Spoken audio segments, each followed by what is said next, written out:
Assalamualaikum dan salam sejahtera. Okay, hari ini saya akan membentangkan berkenaan fasiliti manajemen FM untuk inspection di makmal, iaitu laboratory facility inspection lah. Okay, seterusnya, kat sini kita ada konten, iaitu isi kandungan. Yang pertama saya akan kenalkan, iaitu introduction, dan kita akan pergi kepada PM task by asset category, dan selepas itu PM process, and last kali ada Q&A session lah, walaupun ni hanya rakaman. So, okay, seterusnya. Okay, apa itu facility management? Okay, untuk pengetahuan semua, pengusaha fasiliti dia bertanggungjawab untuk menguruskan harta dan menyediakan perkhidmatan untuk menyokong sebuah organisasi, iaitu klien dia lah. Okay, contohnya pengurusan hotel. Okay, pengurusan hotel ni untuk FM, dia perlu menguruskan sistem bangunan tu, and dia perlu menyediakan makanan, iaitu untuk kawasan lah. And dia ada dia ada perkhidmatan untuk menyediakan bilik untuk tetamu. Dia juga kena buat pemasaran untuk pastikan perniagaan klien dia tu untuk terus berkembang. So, ini contoh bagi sesuatu pengurusan fasiliti yang dia merangkumi sepenuhnya lah, merangkumi sesuatu agensi tu. Okay, so sebenarnya kalau mengikut daripada kajian yang dah dibuat lah sebelum ni, sebenarnya FM ni dia adalah gabungan untuk merangkumi manusia, iaitu daripada tenaga kerja dan pelanggan. Dan dia juga ada place, iaitu tempat untuk yang dia perlu uruskan. Dia juga ada proses di mana untuk pengurusan fasiliti ini dijalankan. Dan akhir sekali dia juga mempunyai teknologi, di mana teknologi ini berkaitan dengan pengurusan fasiliti lah. Contoh kalau untuk pengurusan untuk mechanical, electrical, so dia ada teknologi dia yang terkini. Okey, seterusnya untuk life cycle costing. Secara praktikalnya, FM ni dia akan bermula selepas selesai kerja-kerja construction. Satu bangunan yang dah siap bina tu, so dia akan masuk fasa untuk FM, facility management. So dalam facility management ni sebenarnya dia banyak, dan salah satunya ialah operation and maintenance. So boleh tengok kat sini lah, 80% daripada jumlah keseluruhan untuk kisaran hayat sebuah bangunan tu ialah fasa penyelenggaraan. Okey, iaitu wujudlah facility management ni untuk kita pastikan kisaran hayat untuk sebuah bangunan dan servis dia tu dapat dipanjangkan lagi dengan lebih efektif. Okey, untuk facility maintenance ni, kita akan masuk, saya akan lebih terangkan kepada bahagian manajemen untuk maintenance lah. Okay, seperti yang saya dah katakan sebelum ni, maintenance ni dia terbahagi kepada dua, iaitu dia ada operation dan dia ada plan preventive maintenance. Apa itu operation? Operation ni dia ialah sesuatu, dia merupakan kerja-kerja penyelenggaraan yang tak dirancang. Okay. So, di mana kalau ada dia terjumpa ataupun resident user tu, pengguna, dia terjumpa dengan defect dekat bangunan tu, and dekat situ ada facility management punya part. So, dia akan adukan pada Cascade, and Cascade akan bagi tahulah pada operasi, dan dia akan datang untuk betulkan defect tersebut.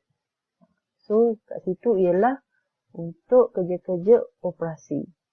And satu lagi ialah PPM, Plan Preventive Maintenance. So, Plan Preventive Maintenance ni dia perlu ada schedule. So, dia akan dia akan lawat tapak, dia akan buat inspection mengikut schedule yang telah ditetapkan lah. Okay, kat sini saya akan terangkan untuk PPM lah. Okay. Untuk PPM ni, kita terbahagi kepada 3. Sama macam construction. Construction pun ada bahagian-bahagian dia. So, sama juga dengan PPM. Bagi pada 3, iaitu dia ada civil. Dalam civil ni dia ada civil, structure dan architecture. And then dia ada mechanical dan electrical. So, di bawah ni ada lagi subsystem dia. Okay, contoh macam kita buat inspection dekat kawasan makmal. So, untuk kita bahagi lagi kepada 3, iaitu di bawah civil lah. Dia ada kawasan makmal tu. Lepas tu dia ada water supply. Dan dia ada ground. Okay. Di bawah untuk kawasan makmal tu apa yang kita perlu check. So, dia ada door, dia ada wall, ceiling, floor, roof dan CABF. CABF ni ialah Common Area Building Furniture. So, dia mau kepada furniture lah. Kalau furniture tu dah termaktub bawah kontrak, FM tu kenalah maintain juga furniture tu. Okay.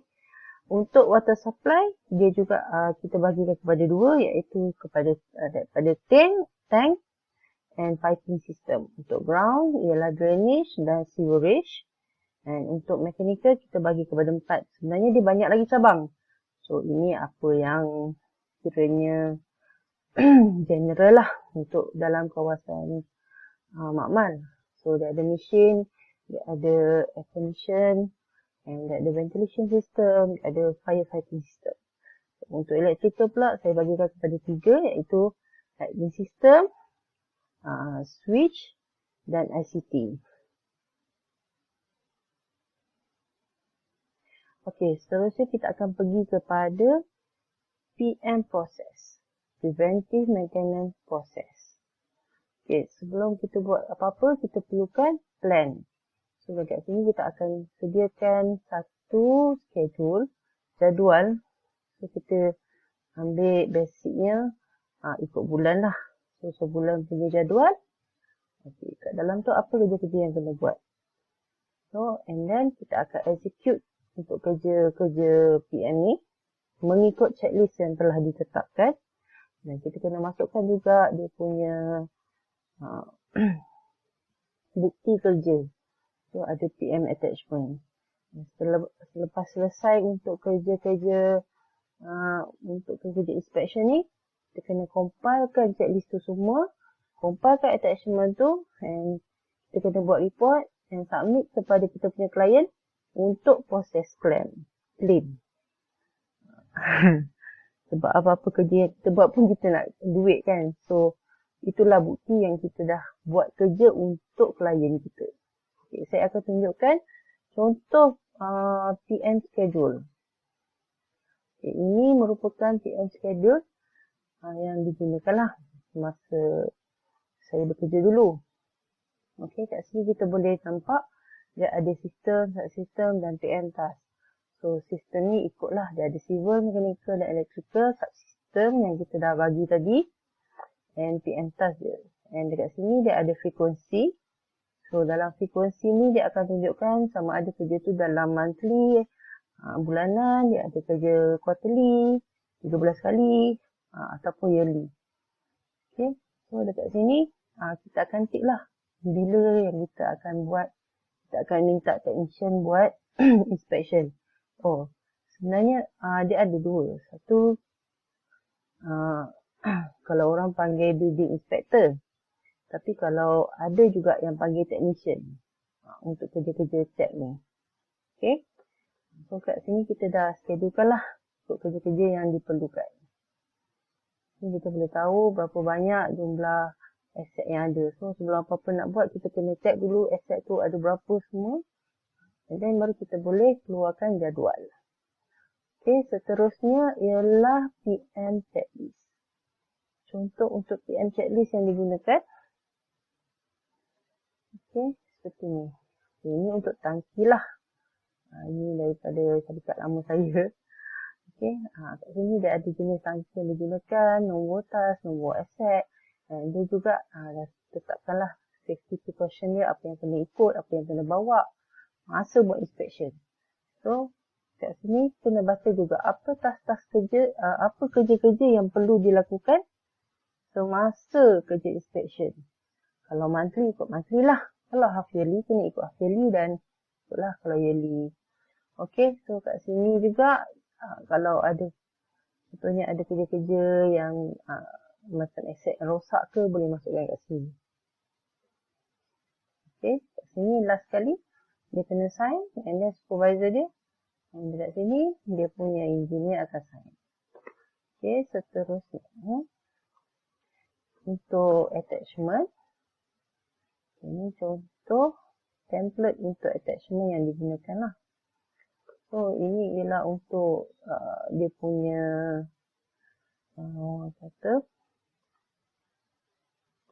dia punya bukti yang dia dah buat kerja.